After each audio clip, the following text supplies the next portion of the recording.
Merhabalar, ben Birito Martis, kanalıma hoş geldiniz. Bu videoda kader matrisindeki 1, 2, 3, 4 ve 5. arkana hakkında bilgilerimi paylaşacağım. Diğer arkanaları bir sonraki videomda paylaşacağım. Eğer kanalıma yeni geldiyseniz açıklamalar kısmından diğer videoları da izlemenizi tavsiye ederim.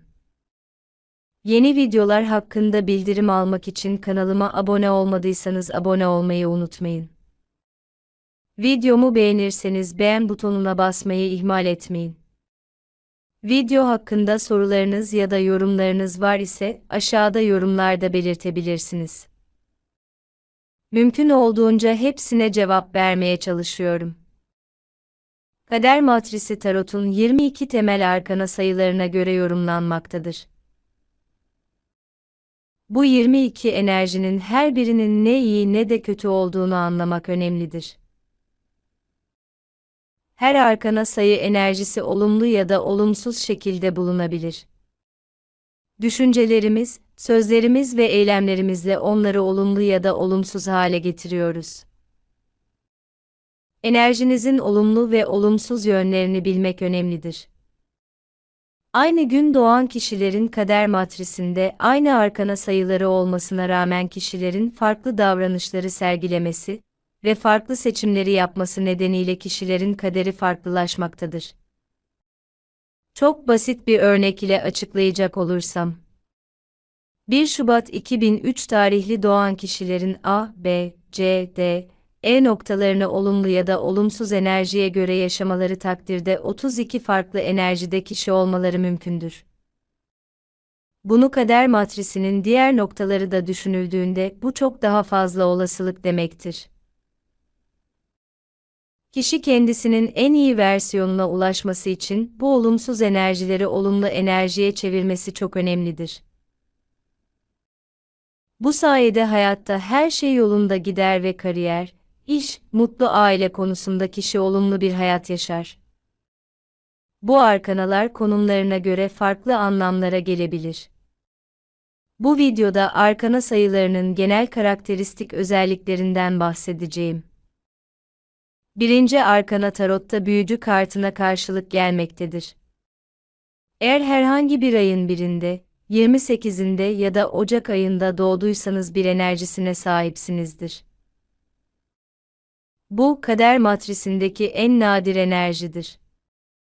Bir enerjisine sahip insan, ben yapabilirim insanıdır. İçinde olanaklar enerjisi taşır. Her şeyin onun kontrolünde olduğu hissini verir. Eğer bu enerji kişi tarafından olumlu bir şekilde yaşanıyorsa, parlak lider, yenilikçi, harika fikirler üreten, akıllı, zeki, kendine güvenen, iletişim becerisi yüksek, daima zirvede olmayı seven, sonsuza kadar genç kalabilen, muazzam bir bilinç gücüne sahip, lüksü seven, her zaman ileriye doğru yol alan, etrafındaki en iyi ve güçlü insanları seçen bir kişi olarak karşımıza çıkar. Eğer bu enerji kişi tarafından olumsuz bir şekilde yaşanıyorsa, işkolik, işte yarışan, aşırı bencil, kendine güveni olmayan, rekabete ve eleştiriye tahammülü olmayan, tavsiyeleri ve bilgileri ben zaten her şeyi biliyorum düşüncesiyle dinlemeyen, kolayca kandırılabilir, affetmeyi bilmeyen, arkadaşı olmayan, çoğu şeyi başlamadan bırakan, geveze, dolandırıcı ve hileci bir kişi olarak karşımıza çıkar. Eğer bu enerjiyi olumsuzdan olumlu hale getirmek istiyorsanız, kendinize inanın, gücünüzü tam kapasite kullanın, her türlü zorluğa göğüs gerin, korkmayın, kendinize yüksek hedefler koyun ve adım adım bir eylem planı oluşturun. Gerçekten isterseniz ve çaba harcarsanız, herhangi bir işte başarılı olursunuz. Her şeyde liderlik gösterin, kabuklarınızdan çıkın.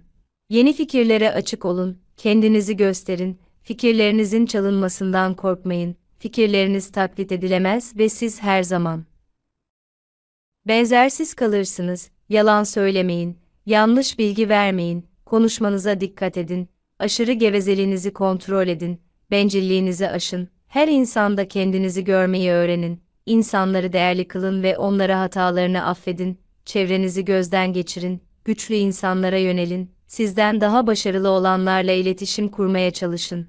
İşbirliği fırsatları arayın, kaliteli şeyler seçin, uzun ömürlü olacak pahalı ürünler almakta cimrilik etmeyin, enerji alanlarını ziyaret edin, buralarda.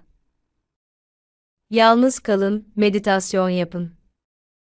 Bu enerjiyi olumlu enerjiye çevirmek için kendinize söylemeniz gereken olumlamalardan bazıları şunlardır. Ben güçlü ve kendine güvenen bir insanım. Dünya benim için tamamen güvenli. Kendime ve seçtiğim yolun önemine tam bir güven duyarak yeni keşiflere kolaylıkla ilerliyorum. Tüm insanlarla kolayca ortak bir dil buluyor ve hayal ettiğim hayatı refah içinde yaşıyorum. Tüm görevlerimi kolaylıkla, güvenle ve zarafetle halledebilirim. Kendimi tamamen kusurlarımla kabul etme cesaretine sahibim. İkinci arkana tarotta Azize, baş rahibe kartına karşılık gelmektedir. Eğer herhangi bir ayın ikisinde, 29'unda ya da Şubat ayında doğduysanız iki enerjisine sahipsinizdir. Bu enerji nadir bir enerjidir. İkinci enerjiye sahip insanlar alanı harmonize eder. Enerjiyi yeniden dağıtırlar, birinden alır, ihtiyaç duyana verirler. Bu tür insanlar gizli olan her şeyi sever ve kendileri de gizemlidirler. Onlar büyük, sessiz bir nehir gibidirler. Akıcı, sakin ve inanılmaz derecede derindirler. Eğer bu enerji kişi tarafından olumlu bir şekilde yaşanıyorsa, sakin, lider olmak yerine dışarıdan gözlemlemeyi tercih eden, diplomatik, bilgi toplayan, gelişen, okumayı seven, doğal malzemeleri ve ürünleri seven, etrafında kendi alanını yaratan, iyi arkadaşlara sahip olan, kendisi de harika bir arkadaş olan, birbirine bağlanamaz olanı bir araya getiren, tamamen farklı insanları bir araya getiren, iyi bir dinleyici, ses meraklısı, güçlü bir sezgiye, ezoterik yeteneklere sahip olan. Doğayı seven, başkalarının fark edemediği detayları fark eden bir kişi olarak karşımıza çıkar.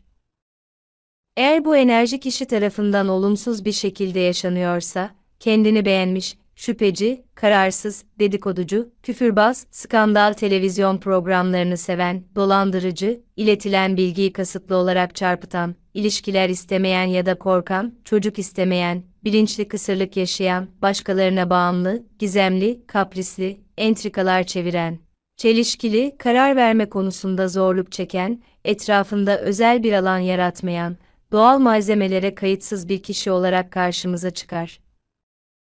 Eğer bu enerjiyi olumsuzdan olumlu hale getirmek istiyorsanız, düşüncelerinizde, eylemlerinizde ve inançlarınızda içten olmalısınız.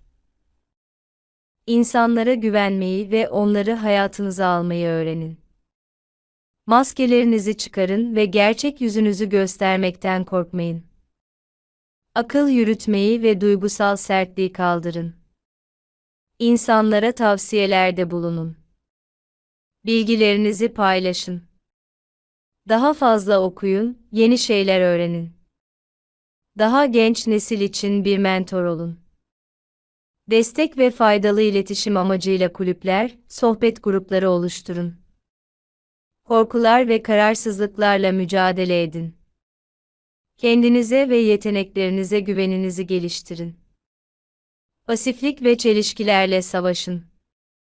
Karar vermeyi ve kararlarınızda kendinize güvenmeyi öğrenin. Evde veya iş yerinde arkadaşlarınızla toplantılarınızı yapabileceğiniz huzurlu bir alan düzenleyin. Konuşmanıza dikkat edin. Neyi kime anlattığınız çok önemlidir. Dedikodulara katılmayın. Bu tatlı gelebilir ama sizi yok eder.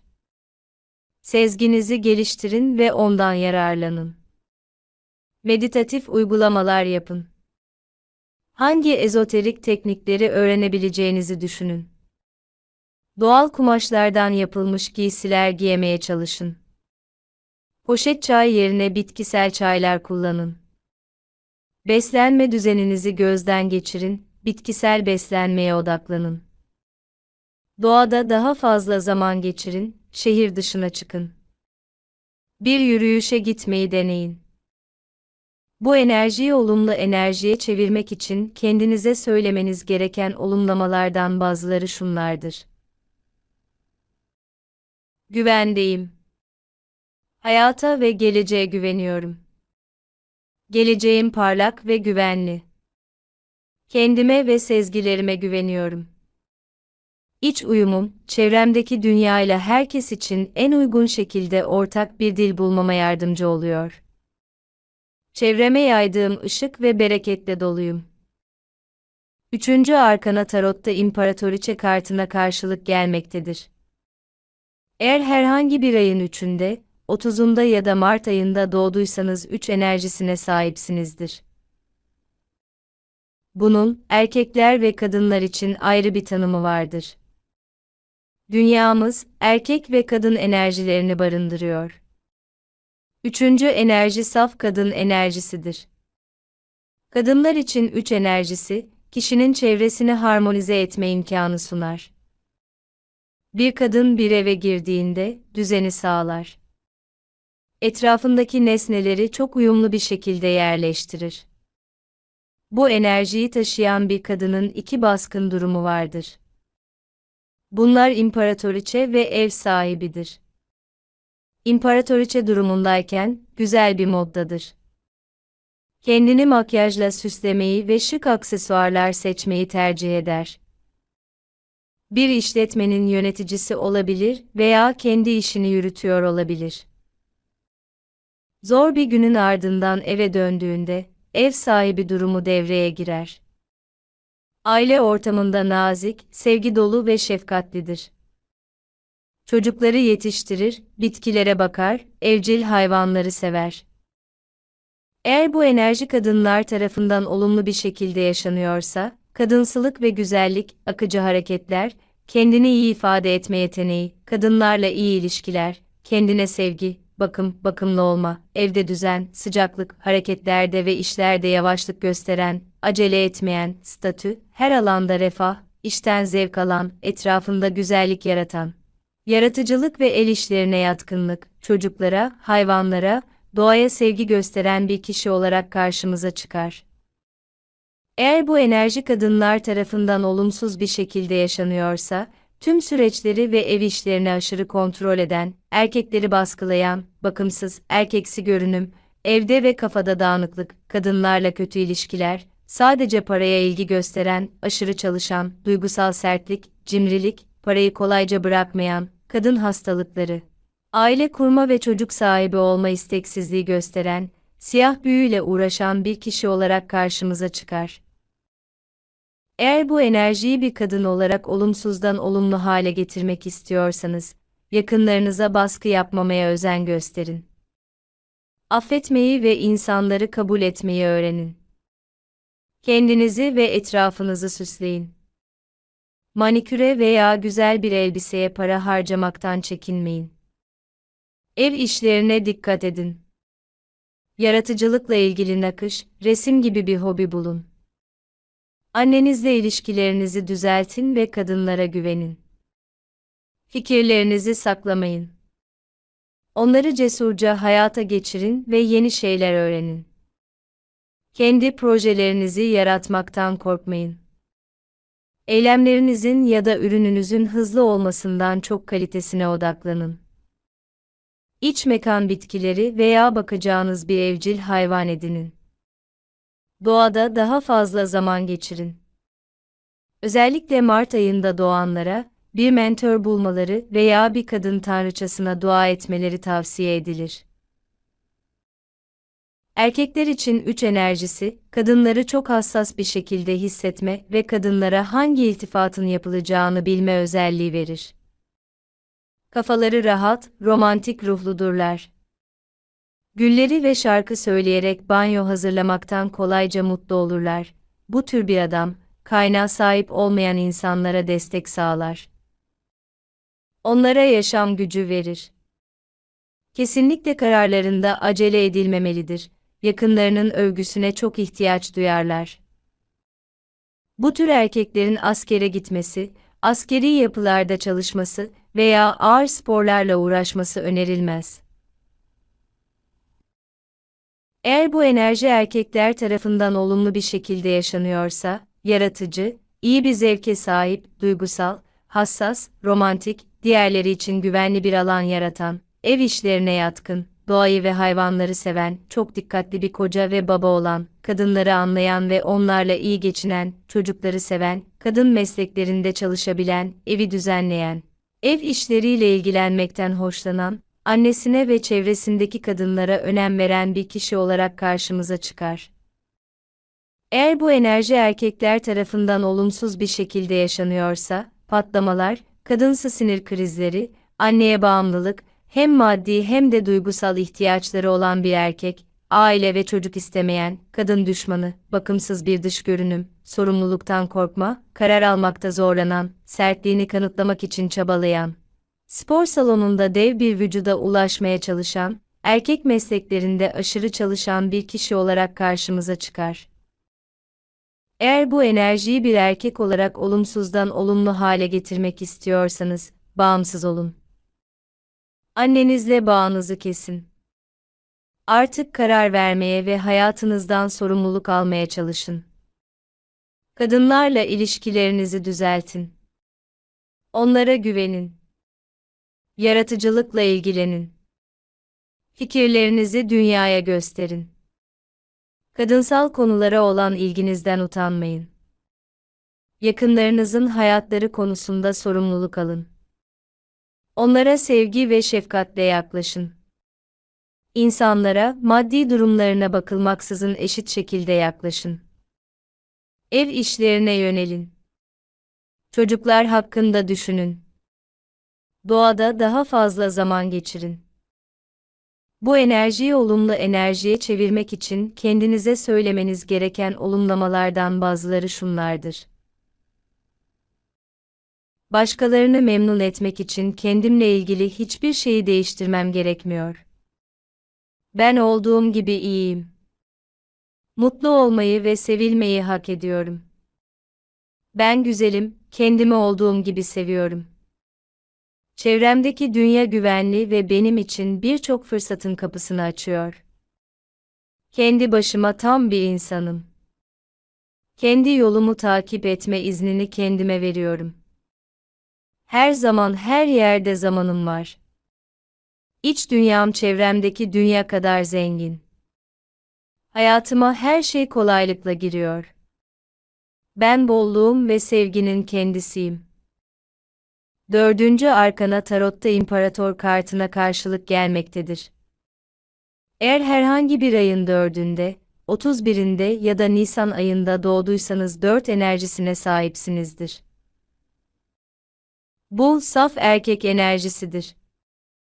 Genişleme, yönetme ve kontrol etme enerjisidir. Bu enerjinin tanımı, erkekler ve kadınlar için farklıdır. Aşırı kontrol ve sertlikten kurtulmak için evren onlara dersler gönderir. 4. enerjinin en zor dersleri çocuklar aracılığıyla gelir. Çocuklar, bu enerjiyi taşıyan kişiye göre gerekli olmayan şeyler yaparlar. Çocuklar sadece bir araçtır. Çocuklar bu enerjideki insana her şeye gücü yetmediği, Tanrı olmadığı, her şeyi kontrol edemediği mesajını iletmeye çalışırlar. Görev, çocukları baskılamayı ve eğitmeye çalışmaktan vazgeçmek, onları her haliyle kabul etmek ve koşulsuz sevmektir. Kadınlar için 4 enerjisi, birçok kişi için gereksiz olduğu düşünülmektedir. Doğanın bir hatası olarak kabul edilen bir durumdur ve ondan kurtulmak gerekir şeklinde düşünceler bulunmaktadır. Ama bence bu enerji kadın için eril dünyada var olabilmesi, sözünü dinletebilmesi, kendini koruyabilmesi ve sınırlarını koyabilmesi için gerekli bir enerjidir. Eğer bu enerji kadınlar tarafından olumlu bir şekilde yaşanıyorsa, kendi sınırlarını koruma ve savunma becerisi, sosyal başarılar, iş zekası, iyi mantık ve stratejik düşünme yeteneği, büyük projeleri yönetme, erkeklerle iyi ilişkiler kurma, annesinden olumsuz programlardan etkilenmeme, duygularını ve isteklerini kontrol etme, bakımlı bir dış görünüm, huzur yaratma becerisi kişide görülebilir. Eğer bu enerji kadınlar tarafından olumsuz bir şekilde yaşanıyorsa, despotluk, saldırganlık, iktidar arzusu, başkalarını kullanma, ezme, her şeyi kontrol etme, aile üyelerine sürekli eleştiri, erkekleri baskılama ve küçümseme, babayla kötü ilişkiler, yalnızlık, çocukların utanç kaynağı olması, toplum önünde utandırması, kadın hastalıkları, yakınlarına ilgi göstermek yerine hediyeler satın alması kişide görülebilir. Eğer bu enerjiyi bir kadın olarak olumsuzdan olumlu hale getirmek istiyorsanız, kontrolünüzü azaltın. Kendinizi yakalamayı alışkanlık haline getirin. Diğer insanların kendi başlarına seçim yapmalarına izin verin. Kendinize özen gösterin, güzelliğinize dikkat edin. Bunu yapmaktan zevk almayı öğrenin. Ailenizi kontrol ve baskı olmadan sevin. Yumuşak bir enerji yaratın. Gücü ve otoriteyi doğru şekilde gösterin.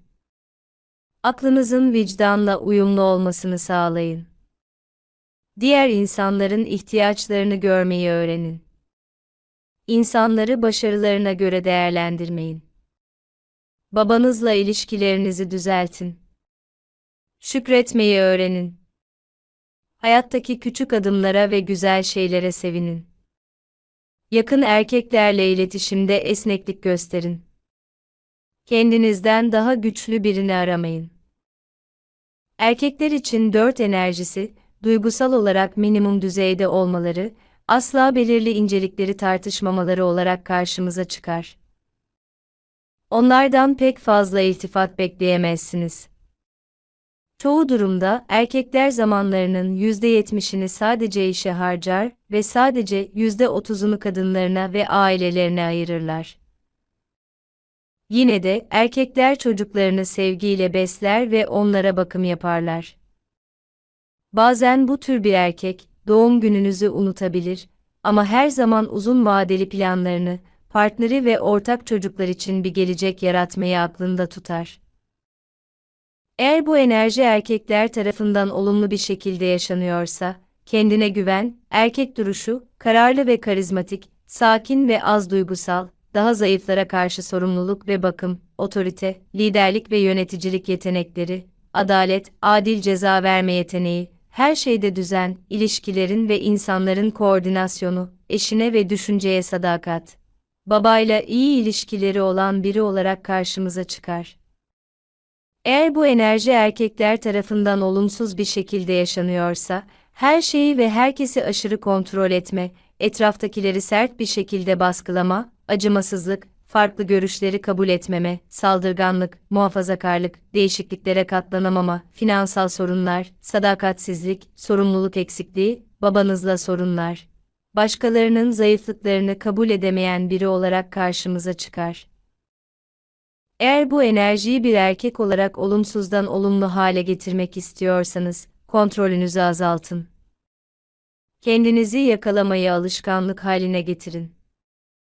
Diğer insanların kendi başlarına seçim yapmalarına izin verin. Gücü ve otoriteyi başkalarını baskı yapmadan göstermeyi öğrenin. Merhametli olun, daha zayıflar için bir destek ve güvenilir bir kalkan olun. Duygusal olgunluğu aşındırın. Başkalarının görüşlerine bağımlılığı azaltın. Hedeflerinize ulaşmak için başkalarının üstünden geçmeyin. Diğer insanların ihtiyaçlarını görmeyi öğrenin. Babanızla ilişkilerinizi düzeltin. Soyunuzun gücüne dikkat edin. Hatalarınızı kabul etmeyi ve düzeltmeyi öğrenin. Bu enerjiyi olumlu enerjiye çevirmek için kendinize söylemeniz gereken olumlamalardan bazıları şunlardır. Hedeflerime kolay ve keyifle yürüyorum. İşim bana sadece neşe getiriyor.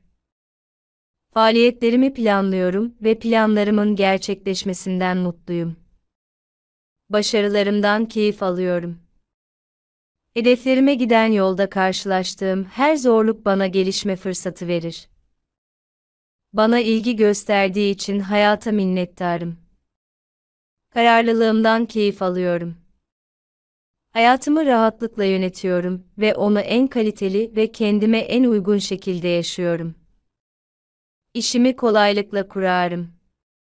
Etrafımdaki alanı en iyi şekilde organize etme ve en iyi sonuçları alma yeteneğine sahibim.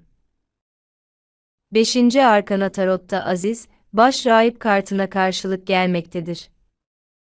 Eğer herhangi bir ayın 5'inde, 23'ünde ya da Mayıs ayında doğduysanız 5 enerjisine sahipsinizdir. Bu, öğretmen ve öğrenci arketipidir, kuralların ve yasaların enerjisidir.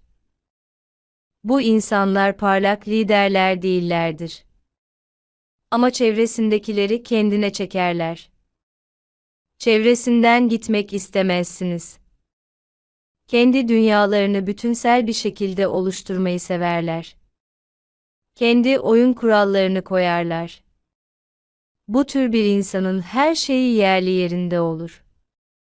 Eğer bu bir aile ise, herkes kendi sorumluluklarını yerine getirir. Eğer işte ise, asla geç kalmaz ve görev tanımlarını kesinlikle yerine getirir. Onların dolabına bakarsanız, her şey düzgün bir şekilde katlanmıştır. Eşyalar bir aradadır.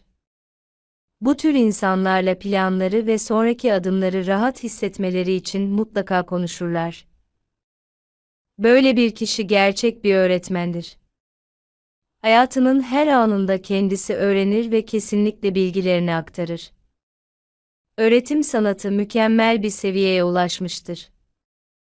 Her şey ilk kelimelerden itibaren anlaşılır hale gelir.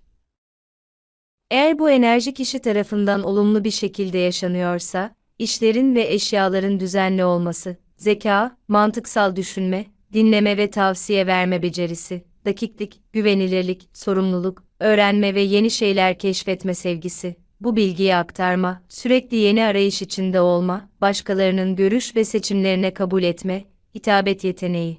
Karmaşık bilgiyi kolay ve anlaşılır bir şekilde aktarma becerisi, ailenin önemi, sadakat, kaliteli geçirilen zamana olan sevgi, gelenekleri ve yasaları gözetme kişide görülebilir. Eğer bu enerji kişi tarafından olumsuz bir şekilde yaşanıyorsa, mükemmeliyetçilik, onun yüzünden tamamlanmamış projeler, aşırı muhafazakarlık, esneklik eksikliği, kendini idealize etme, gurur, ruhsal ve sıradan yaşam arasındaki kopukluk, ruhsal olanı reddetme, öğrenmek ve bilgiyi paylaşmak istememe, bilgiyi pratikte kullanmama. Planlarda ve kafada düzensizlik, fanatik inanç, tarikatçılık, farklı görüşleri sert bir şekilde reddetme, isyan, inat etme arzusu, gelenekleri ve yasaları gözetmeme. Aile oluşturma ve sürdürmede zorluklar, sevdiği ve hoşlandığı şeylerden para kazanamama, kendine güven eksikliği, yeterlilik konusunda şüphe duyma, her zaman bilgilerin yetersiz olduğunu düşünme kişide görülebilir. Eğer bu enerjiyi olumsuzdan olumlu hale getirmek istiyorsanız, temizlik yapın. Eşyaları yerlerine koyun. Dolabı düzenleyin. Aile üyeleriyle ilişkilerinizi düzeltin. Kavga eden akrabaları barıştırın. Evde aile toplantıları düzenleyin. Aile gelenekleri oluşturun. Muhafazakarlıktan uzaklaşın. Kendi bakış açınızı dayatmayın.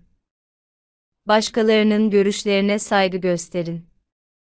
Hayatta her birey kendi seçimlerini yapar. İnsanların kendi yollarında gitmelerine izin verin. Eğer bir kişi sizden istemiyorsa, öğüt vermekten ve fikrinizi dayatmaktan kaçının. Eğer birisi sizden bunu istiyorsa tavsiye verin. Hayatta problemlerle karşılaştığınızda ya da depresyondaysanız, ne olursa olsun bilgi edinmeye çalışın. Her türlü bilgi almak önemlidir. Edindiğiniz bilgileri, en basit şeyleri bile birine öğretin. İçsel çağrınıza ve isteklerinize uyun. Ruhsal ve maddi yaşamınızı birleştirin. Bütünlüğü kazanın. Aileyi masanın etrafında toplayın. Çalışma için ayrı bir alan oluşturun. Mükemmeliyet beklentinizi düşürün. Herkesin kusurları vardır, sizinki de dahil. Bunları kabul edin. Yaptığınız şeyler her zaman mükemmel olmak zorunda değildir. Belirlediğiniz kalite standartlarının yapılabilir ve yeterince kolay yerine getirilmesi gereken standartlar olmasına dikkat edin. Bu enerjiyi olumlu enerjiye çevirmek için kendinize söylemeniz gereken olumlamalardan bazıları şunlardır. Küçük mutluluklardan keyif alıyorum. Hayatımda ne kadar iyi şeylerin olduğunu fark ediyorum ve bunu takdir ediyorum. Mutluluk bir seçimdir. Bugün mutlu olmayı seçiyorum. Olumluya odaklanıyorum. Her zafere seviniyorum. Küçük başarılar bile bana neşe ve özgüven veriyor. Bugünün tadını çıkarıyorum. Hayatımın her gününden keyif alıyorum. Her gün hayattan aldığım dersler ve bilgiler için minnettarım. Yeni bir şey öğrendiğim için minnettarım. Evrenin bana gönderdiği bilge akıl hocalarına ve öğretmenlere minnettarım. Her gün yeni bilgi ve deneyim kazandığım için mutluyum. Sürekli gelişmeye ve gelişmeye devam ettiğim için mutluyum. Çalışmak için her zaman yeterli fırsatım ve finansmanım var. Hayatımı her zaman doğru yönetirim. Her şeye yetecek kadar zamanım var. Ailem beni seviyor. Ailemde sevildiğim için mutluyum. Dost canlısı ve şefkatli bir ailem var. Bu videoda 1, 2, 3, 4 ve 5. arkana hakkında bilgilerimi paylaştım. Buraya kadar seyrettiğiniz için teşekkür ederim. Eğer videolar ve kanal ile ilgili önerileriniz, sorularınız, iyi ya da kötü olduğunu düşündüğünüz yönler var ise yorumlarda belirtirseniz sevinirim. Bir sonraki videoda buluşuncaya kadar kendinize çok iyi bakın, hoşça kalın.